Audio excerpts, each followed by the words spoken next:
Good evening, everyone. I'm Derek Mitchell, and welcome to tonight's debate on the current issue of asylum seeker accommodations. Before we begin, let me list out some essential facts around this debate. Asylum seekers have been offered accommodations on the Bibby Stockholm Barge in Portland, Dorset. There have been legal challenges from some asylum seekers against their relocation to this barge. There are concerns about the suitability and safety of the barge for traumatized individuals. The government states that accommodations are offered on a no-choice basis. If asylum seekers decline the accommodation, they might lose government support. The cost of hotel accommodations for asylum seekers has been a significant concern. For all our listeners, please note that the facts and opinions expressed in today's discussion are all informed as of the morning of the 9th of August 2023, and it is entirely possible that new details would have surfaced following the publication of tonight's debate. Now, without further ado, let me introduce our debaters. Jonathan Palmer, who provides insights from the perspective of government decisions and regulations, and Amelia Foster, who represents the views of human rights advocates and the concerns of asylum seekers. Jonathan, would you like to start? Thank you, Derek. It's crucial to understand that every nation has regulations and protocols. When asylum seekers come to our country, we offer them support, accommodation, and the promise of safety. The Bibby Stockholm Barge is part of this promise. It's not about luxury, but about practicality and the proper use of taxpayer money. The government has a duty to its citizens and to those seeking refuge. However, there must be order and adherence to the systems in place. I appreciate your perspective, Jonathan. However, the core of the matter lies in the dignity and well-being of these individuals. Many of them have faced unimaginable traumas. Providing them with accommodations that may not be suitable or might exacerbate their trauma does not align with the principles of human rights. We need to ensure their mental and emotional well-being alongside their physical safety. It's not just about having a roof over their heads, but ensuring that roof doesn't add to their distress. I respect your viewpoint, Amelia. But let's remember that similar accommodations like barges have been used in other countries and even for Ukrainian refugees in our own. The barge in Dorset had previously housed oil and gas workers. Are we suggesting that it's not good enough for asylum seekers when it was suitable for others? The issue isn't about comparing one group to another, but understanding the unique challenges and traumas faced by asylum seekers. A solution that works for one group might not be suitable for another. Our approach should be holistic and compassionate. Thank you both. This discussion is crucial in understanding the multiple facets of this issue. Let's continue to explore this while respecting each viewpoint and keeping the focus on the facts and the welfare of those affected. Let's further explore the specifics.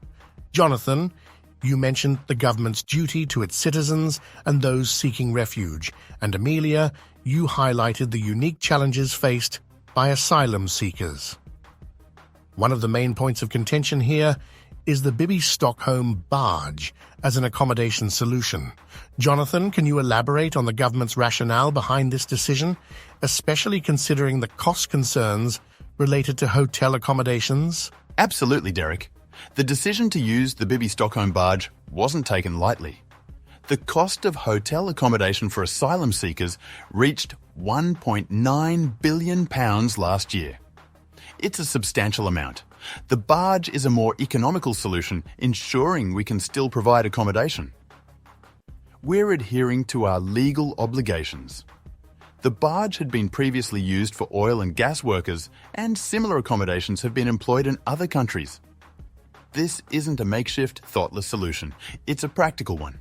But Jonathan, while I understand the need for cost-effective solutions, the primary concern is the suitability of the barge for traumatized individuals. It's not about cost alone. There have been claims that the vessel might be unsafe and unsuitable for such a vulnerable group.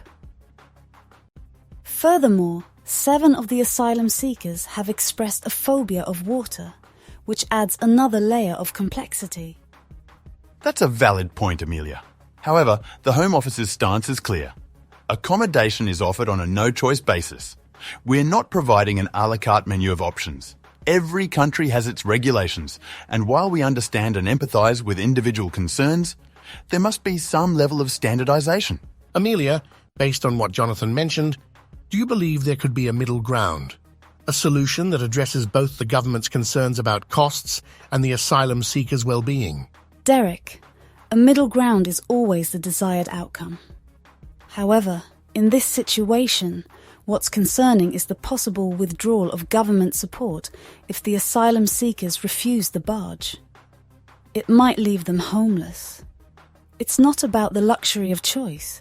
It's about ensuring their well-being is not compromised.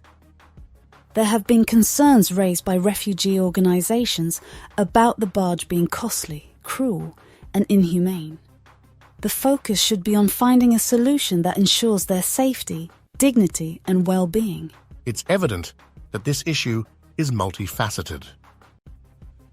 While there's an understanding of the government's perspective on regulations and financial constraints, the concerns about the well-being of asylum seekers cannot be overlooked.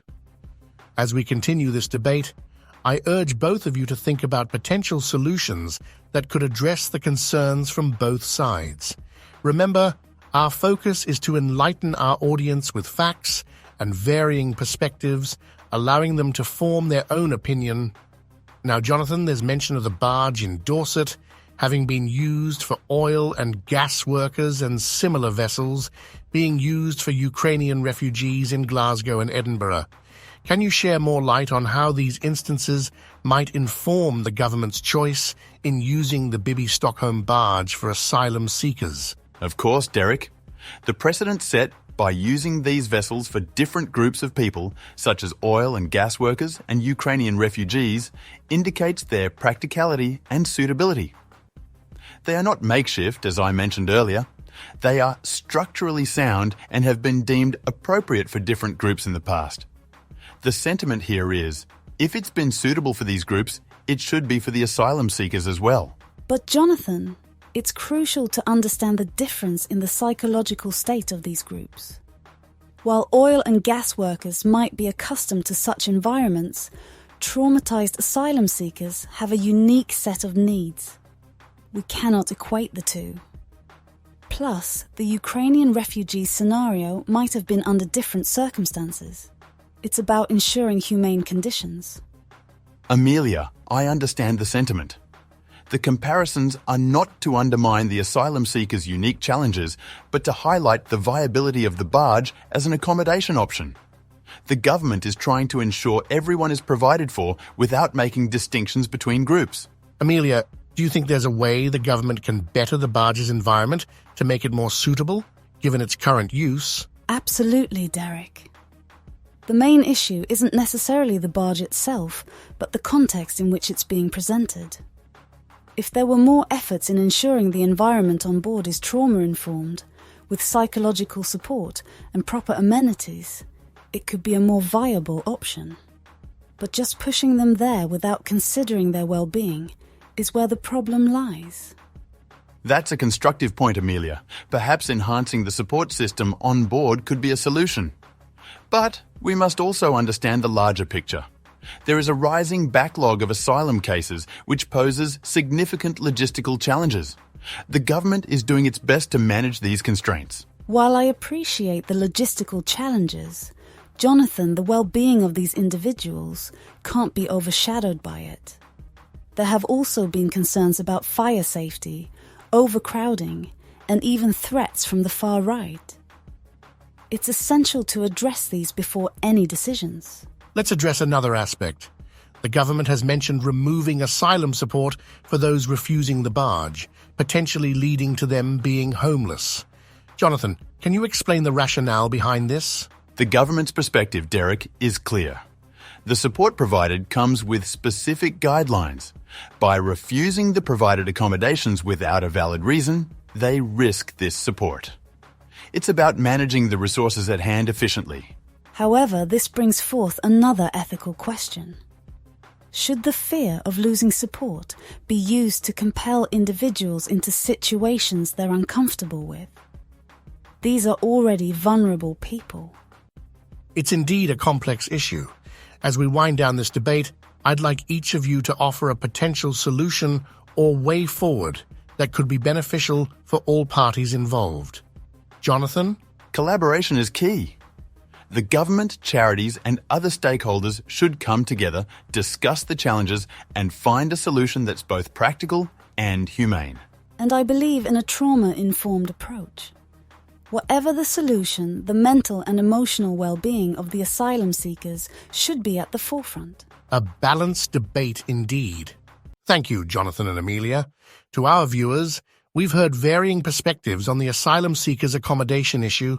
We urge you to form your own opinion, keeping in mind the facts presented. Good night, and thank you for tuning in.